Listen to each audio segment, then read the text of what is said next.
So I can't really say anything about it. Maybe one day. Muling naging mainit na paksa sa social media ang relasyon nina Kayla Estrada at Daniel Padilla matapos kumalat ang samut-saring intriga mula sa ilang netizens na nagsasabing hindi rin daw ito magtatagal dahil umano'y itinakda pa rin sina Daniel Padilla at Catherine Bernardo para sa isa't isa.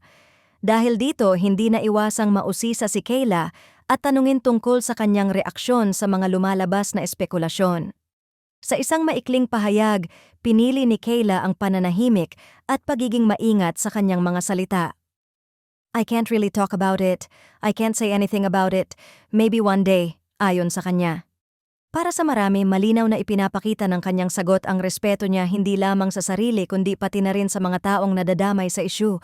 Wala siyang direktang kinumpirma o pinabulaanan, bagay na lalong nagpaigting sa interes ng publiko. Agad namang umani ng halo-halong reaksyon mula sa netizens ang naturang pahayag. May mga nagsabing tama lang daw ang ginawa ni Kayla na huwag nang palakihin pa ang isyu, lalo na't personal na buhay na ito at hindi dapat idinidikta ng opinyon ng publiko. Para sa kanila, malinaw na sinusubukan ni Kayla na iwasan ang gulo at ingay na dulot ng walang katapusang paghahambing sa nakaraan ni Daniel. Sa kabilang banda, may mga netizens pa ring matigas ang paniniwala na malakas pa rin ang koneksyon ni na Daniel at Catherine at ginagamit ang katahimikan ni Kayla bilang patunay umano na may bigat ang mga kumakalat na haka-haka.